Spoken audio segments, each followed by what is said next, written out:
A little while ago I was making an animation in Blender, mostly in geometry nodes, and I loved the final result. But I've learned by now that just posting animation renders is not very good. When was the last time that 3D animation without any sound caught my eye? I couldn't remember, even though I'm sure there have been a few, but the sound is definitely helping. So I recorded some click sounds and got to work. I spent a lot of time manually synchronizing each sound with a click I see on the screen. I literally had to go frame by frame and see how many buttons ignited on a current frame. When there were multiple, I had to manually add the same amount of sounds to play on that frame, and adjust the sub-frame offset so that sounds wouldn't overlap. It was absolutely tedious, and at the end I didn't really like the sound that I picked. On its own it sounds fine, but when a bunch of them are playing together, they just didn't feel right. And I had to manually adjust the pitch for each sound strip to add variety. I would have to manually pick a different sound for each of the sound strips if I wanted to find better sound for this render. And that's exactly what I did. But I could feel that it got in the way of my work. To try each new variation, I had to do around 5 minutes of boring routine work. I needed to find a better way. Geometry nodes. I have made most of my renders using geometry nodes. I have access to so much information. How many buttons are being pressed right now, the current progress of the switch animation of each of the button, everything. I shouldn't have much trouble using all that data to trigger sounds exactly on the frame when they are supposed to play, right? Right? There doesn't appear to be any way to work with sound from geometry nodes. Instancing speaker objects doesn't work, and I couldn't find any nodes that have anything to do with audio. No speaker nodes, no audio, no sound, nothing. I added a speaker object and started to look for a way to control it. I immediately had access to its volume and pitch, but it would only play a sound once at the very beginning, and that's it. How do I just tell it to play a sound later? Video sequencer didn't look very useful. I could add and move the sound on a timeline, but there would be no way to automate it. And then I found it. Non-linear animation editor. It allowed me to move the sound on the timeline like it was a baked animation. And look at that, we have access to the value frame start. We don't have to move it by grabbing the strip and moving it on the timeline.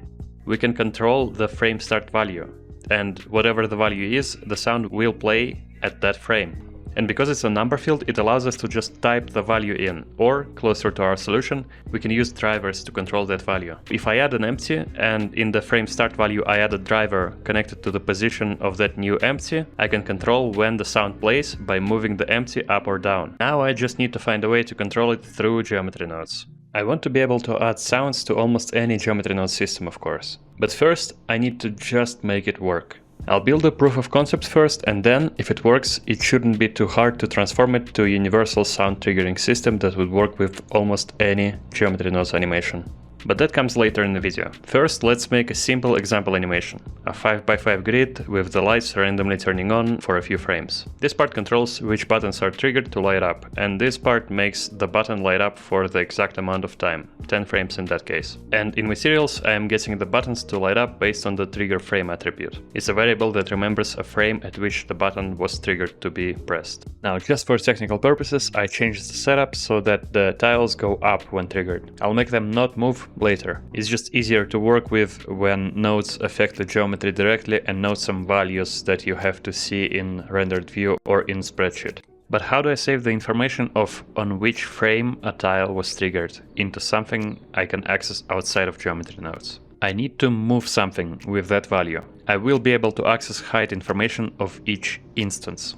So I'll just make them go up not to a fixed height, but to a height that is determined by a frame at which the instance was triggered. Luckily, we have created an attribute that does exactly that. So we set the height position of the instance to be equal to that trigger frame value. And now instances just go into stratosphere when triggered. We'll divide the height by 100 and then multiply it by the same 100 when we set up the drivers. Now we can actually see the particles, and they appear to be going higher the longer the animation goes for, which makes sense. I'll duplicate the whole thing and bring back the visual part. What we just made was a technical part and will not be visible in the final render. Now for the tough part, accessing the information. It's a specific example, so I just attribute a separate speaker object to each of the tiles.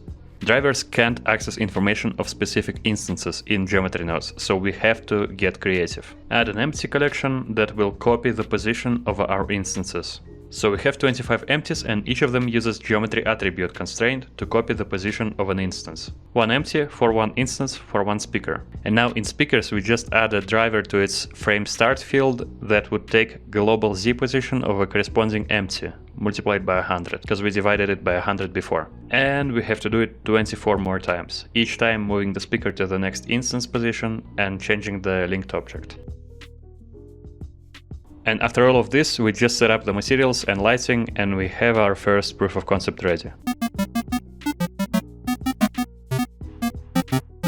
It is case specific. The system is built specifically for this setup. 25 speakers, 25 instances that can be triggered, and it works perfectly. But I want this system to be applicable to almost any animation I'll make in the future. So how would that work? To get an answer to that question, I went back to my previous animation with the switches being pressed. I have an access to the progress attribute. I can see the progress of the flip animation of each of the buttons. And with accumulate field, I can convert it to a single value.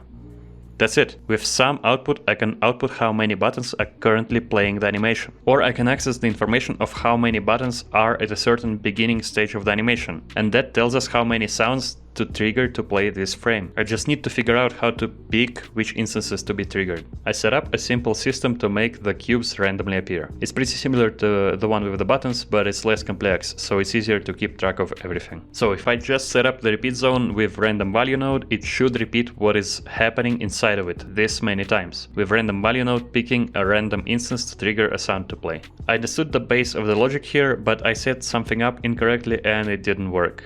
And even if it did work as intended, this approach would not be perfect. Random value node just might pick the same number twice in a row. And I didn't make any workarounds to make sure we pick a different sound if we randomly selected the one that was already busy. Let's just abolish the randomness for now and tell the system to always trigger sounds from the top of the indices, accounting for the amount that is currently occupied. For this next approach, I tried to collect information of how many triggers there were active on each frame by adding points. Just more points than there were frames in the animation. And with this setup, storing the trigger amount at each frame, where the current frame value is represented by the index of the point. Basically, if on the 10th frame we have 3 triggers among those points, the 10th point will store the attribute value 3. I'm just using this current setup to get the amount that was triggered last frame. We can see that this value is just falling behind by 1 frame from the original value. Now we test it and it works. We basically have 2 independent systems in geometry nodes, connected by a single value that tells the sound system how many sounds should be playing right now, and it appears to just work. I could look at it for dozens of times and not get tired. Wait. There's a mistake. Something is wrong about the math. Something is triggering a sound to play when it's not supposed to. With more debugging, I found out that the whole thing is shaky and unstable at best. Values don't line up and falling behind by more frames than they are supposed to. Something about either selecting the sounds to play or about resetting the attributes of the sounds that have already played. So, something is wrong about both of the approaches I've tried. The first gives us duplicate values and the second just doesn't seem to work. Something about older indices being cleared and us still picking lower indices to be triggered, even though they are busy. I need to come up with a different way. So again, what information do we have access to? We know how many instances should be triggered each time. We have information about the amount that have been triggered at any point in time. Kind of like time travel. And we know indices of the instances that are currently busy and shouldn't be triggered. And we also know how many instances there are total. It's just 25, with indices 0 to 24. So the system should work something like that. We try to store named attribute with the value of a current frame, but only if the index of the instance is equal to the current iteration in the repeat cycle, and the attribute value at that index is equal to 0, which means that this instance hasn't been triggered. And we also want some sort of switch that would stop the repeat zone from doing anything once we found an instance that should be triggered. Like this should work. When we found an instance that hasn't been triggered yet, we will pick this one to be triggered. So we connect compare nodes output into the output sockets of the repeat zone, and now all of the following iterations will do nothing. Now we just put our repeat zone inside of another repeat zone. Don't be afraid, we are not going to do anything else, we just connect the output that tells us how many instances should be triggered into the outer repeat zone, and that's it. If we need to trigger 3 sounds to play in the current frame, the algorithm will go through all of the instances and will find 3 lowest index instances to trigger. If it's 0, then the whole thing is just getting skipped and nothing happens. And now for some thorough testing. I need to make sure that the amount of sounds being triggered correlates to the amount of values being written into the trigger frame attribute. And it's the same as the amount that the other system is giving us, and that the values are cleared after a set amount of frames. I've also added a way to slightly offset the sound trigger here, and frame by frame I went through it, and it looks like after more than 2 weeks of work everything actually works perfectly. I just transferred the amount of sounds to be triggered on each frame and it just works. I just need to figure out a way to get that information if we ever use it again. It's a little different for each of the geometry node systems, but it usually involves attribute statistics node. It allows us to convert the attributes in whatever field domain it is into a single value, not tied to any points or instances. And that makes the system pretty universal. There are a lot of ways to get that information, of course. My favorite is animation progress, but you also might do it by position or big change of position in one frame or any other attribute. With newfound abilities, I revisited some of the old projects and got inspired to make some new stuff. Of course, it's not a perfect system, I might expand it to like 50 or 100 speakers just to be safe. Also, not all geometry nodes groups will work with it. You always need to find a way to transfer the amount of sound to be triggered on each frame, otherwise it will not work. But when it does work, it is just so satisfying to see the sounds perfectly align with what is happening on the screen. Okay, real quick, let's see how it works. You can see that when we play it back, those animation strips are getting teleported forward and the sound is playing. With that offset, we can control how many frames ahead the sound appears. So here, offset 6, and if we go, it was triggered on frame 2, 1, 2, 3, 4, 5, 6. On frame 9, the strip appears. It's made so that it is more synchronized with the animation. And duration is in how many frames after being triggered. So we are on frame 2, on frame 17 it will go back. And yeah, that's it. Yeah, don't look at the length of the strip, the sound is actually shorter, it's just made wider to be more visible. And yeah, we have 2 independent systems. First one just makes the cubes appear. So if we bake it, no sound is gonna play, but those rectangles, cubes, appear, and that's it. And I'm just gonna show this so you can recreate it. Zoomed in and zoomed out. This easing, it's a custom node, but you can use float curve and control it like that. But I have the custom node. And if you are gonna integrate the sound system into your work, you're gonna have to figure out one thing on your own, which I cannot help you with, is how to transfer the amount of sounds to be played between systems. So here you see that it's sometimes 0, sometimes 1, 2, sometimes 3. So with attribute statistics here, I scan the progress attribute. Let's see if I can show it. Yeah, I scan the progress attribute and I see which ones of them are at exactly 0.05 at the progress. So this one and this value is going to be 1. Can I preview it like that? Yeah. Then this one appears at exactly 0.5. It gives us 1, and so on. So basically it's this. Yeah.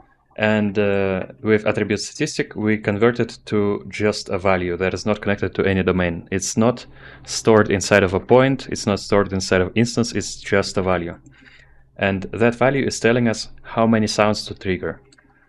And this system just picks like 4 top available indices. Where can we see it? I think it's in trigger frame here, this one.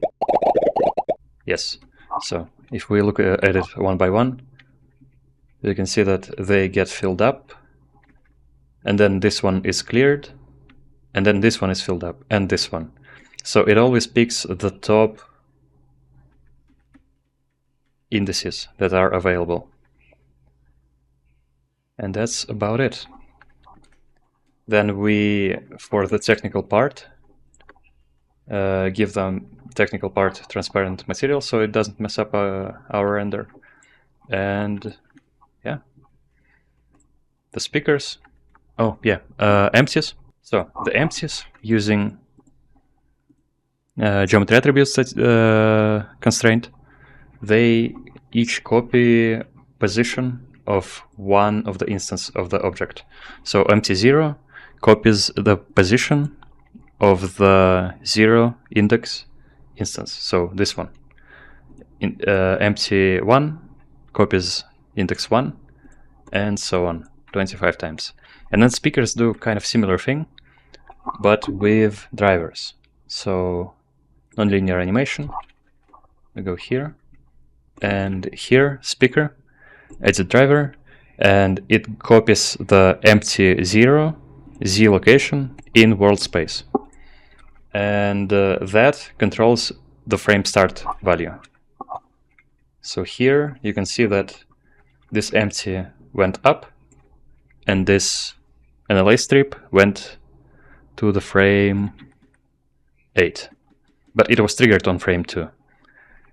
And yeah, I think that's about it.